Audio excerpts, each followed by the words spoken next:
Hola amigos, ¿qué tal? Stuart here from Spain Speaks with the Spain News Update. We'll take a look at some of the main stories that have caught my attention in the press today, and we'll also take a look at some comments that have been left on the channel by viewers in recent times. Before I begin, a huge thanks to all of the people that have supported the channel in recent times, whether it's by buying me a coffee, whether it's through the Super Thanks option on YouTube, longer-term supporters on Patreon, channel members of this YouTube channel. Thank you very much for that support. Now, straight into the news, and the prickly topic of immigration in Spain is making headlines today. As we can read here, 2 in 3 Spaniards see integration of immigrants as a problem. A growing majority of Spaniards, 63.6%, believe there is an integration problem with immigrants entering the country, aligning public opinion with wider European concerns over migration. Although Spain has not fully embraced far-right great replacement narratives seen in the US,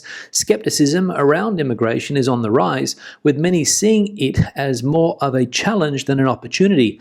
The findings come from a Sigma DOS poll for El Mundo and coincide with rising anti-immigration rhetoric, recent xenophobic incidents such as the backlash in Torre Pacheco following an attack on a pensioner, and tensions over redistributing unaccompanied minors from the Canary Islands. Despite warnings that Europe's aging population could shrink by 34% by the end of the century without immigration, long-term arguments appear unconvincing to much of the electorate. Concern about migrants' ability to adapt to Spain's lifestyle and laws now transcends political lines, suggesting a widespread perception of cultural discontent. So there we go, and according to that poll in the newspaper El Mundo, close to 64% of Spaniards have concerns about immigration. People worry that migrants coming into the country are not adapting to the Spanish lifestyle, whatever that is. But the argument for immigration, as we know, and we also saw in that article there, is that without immigration, countries like Spain and other European countries won't be able to maintain the expensive welfare state and pension systems that they currently have, and that is the reality. Second piece of news now, and anyone in Spain currently will know that it's hot, the country experiencing the second heat wave of the summer. And as we can read here, Spain's heat wave surpasses 40 degrees Celsius and will last all week. Spain is enduring its second major heat wave of the summer, with temperatures soaring above 40 degrees Celsius in many regions and expected to continue rising until Sunday the 10th of August. The prolonged heat is also making nights increasingly uncomfortable, with minimum temperatures staying above 23 to 25 degrees Celsius across central and southern Spain, as well as along the Mediterranean coast. José Luis Camacho, spokesperson for the AEMET, warned in a radio interview that it's going to be a long week, especially in the Guadiana, Guadalquivir and Tagus valleys, where the heat will be most intense. He also suggested further heat waves may occur later in the month. For Monday alone, the AEMET issued heat warnings in 12 autonomous communities.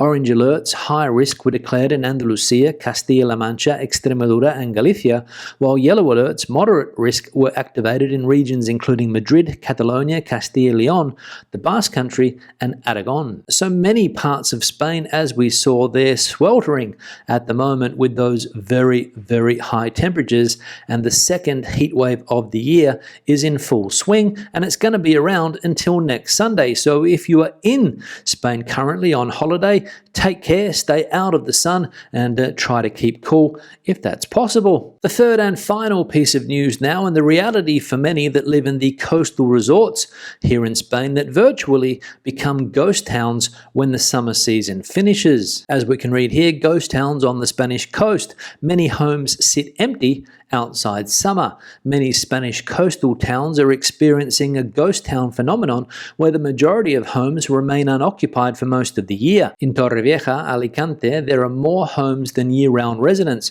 122,000 properties, only 36,000 are registered as main residencies. In Noja, Cantabria, just 10% of homes are permanently inhabited, while in Oropesa del Mar and Peníscola in Castellón, 80% are second homes or tourist rentals. individuals. This trend, highlighted in a new report by the General Council of Economists using data from Spain's National Statistics Institute, reveals that 62 out of 462 larger municipalities, over 10,000 homes, have more secondary than primary residences. Most are coastal towns such as Benidorm, Salau, Santa Pola and Llanes. These towns come alive in summer but are largely empty during the rest of the year, creating economic and social challenges linked to seasonal tourism and housing availability for permanent residents. So there we go, an interesting story of what life is like in many of these coastal resorts here in Spain. For example, the one that we saw there, Torrevieja. Many people there in the summer months, in the months of July and August, but come September, come October, come November, they turn into virtual ghost towns. So if you're living permanently in one of these so-called ghost towns, and I know that quite a few people that watch these videos are living in places like Torrevieja, give us your opinion, please, in the comment section below of what living in these places is really like. Full on in the summer months and then virtually empty in the winter months, I imagine. Let us know. Now let's have a look at some comments that have been left on the channel in recent times by viewers. One here from PM. These are just protests from the Spanish political left, which is trying to impoverish the country. Hopefully you won't give it too much coverage in the media, especially in the UK. The left hates entrepreneurs, business owners and people who know how to make a living on their own. Yeah, PM, thanks for the comment. And after living in Spain for 25 years and being self-employed for many of those 25 years, I would agree with some of the things that you mentioned in your comment, that Spain is not business friendly when it comes to small businesses, the self-employed and the like. Maybe as far as big business is concerned, it is a business friendly country, but when it comes to small business, and governments in Spain, regardless of the level, whether it's council level, whether it's autonomous community level, or whether it's state level, only seem to put up more barriers when it comes to being self-employed or trying to start a small business. But again, just my opinion. Let me know yours in the comment section below. One here from Paul. I think you are correct in your assumption. My next door neighbours have confirmed that Portugal is their preferred now rather than Spain, and a few of their friends have followed suit. Yeah, Paul, thanks for the comment, and this comment related to an article that we saw in yesterday's live stream about how Portugal is apparently becoming flavour of the month for many tourists nowadays. People that used to go to Spain now deciding to come to Portugal for whatever reason, but one of the reasons is those tourist protests that have been taking place in places like Mallorca, the Balearic Islands as a whole, the Canary Islands, parts of Andalusia, and according to the Portuguese press, it's driving people to Portugal. And as we saw in that comment, Paul's neighbours, just two people that have said adios to Spain and hola to Portugal. So is the Spanish tourism industry going to take a hit as a result of these protests and the ever-increasing prices in places like the Balearic Islands? I don't know. Time will tell. One here from Diego. The number of people attending bullfights has been diminishing in the last decades, but after the pandemic, it is showing increasing numbers. Actually, many very young people are now visible in the bull rings. Why? I would like to see a neutral and unbiased sociological study on the matter. Short-term fashion? Who knows?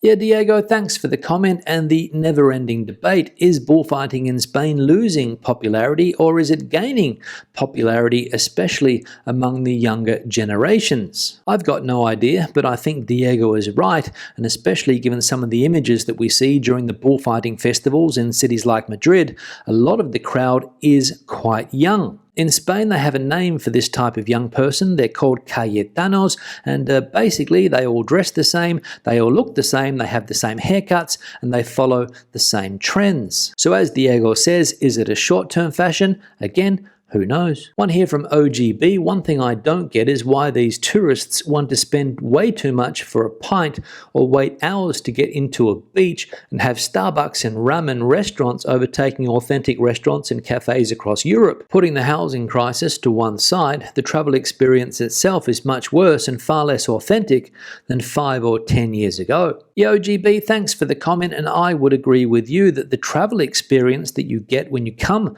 to countries like Spain, especially some of the big cities, is far less authentic than 5 or 10 years ago. I would say maybe not 5 years ago, but 10 years ago, Definitely. And you're right, restaurants that sell dishes like ramen have popped up like mushrooms in big cities in Spain over the last 5 or 6 years. I was at a trendy Portuguese cafe recently, sitting down having my lunch. There were plenty of things on the menu. There were traditional Portuguese dishes, there were plates of the day, but they also had trendy things like, for example, ramen and bowls. I was there eating my plate of the day, what the locals here in Portugal seem to do, plate of the day. Then a group of foreign tourists came in, sat down and ordered the bowls and didn't want anything to do with the more traditional side of Portuguese cuisine. But that's the way we're heading, I think. And you only have to go to a big city like Lisbon here in Portugal, Barcelona in Spain, Madrid in Spain, to realize that these places are everywhere nowadays selling this type of food. So do you get an authentic Spanish or Portuguese experience when you eat this type of food? Not really, but a lot of people don't care. One here from Ian. Here in Menorca, it is heaving just now, but that is to be expected in July, August. Perhaps it will be different in September, but so far I have found Ciudadela very crowded day and night. Mind you, a lot of the holiday makers are from the Spanish mainland, plus others from mainland Europe.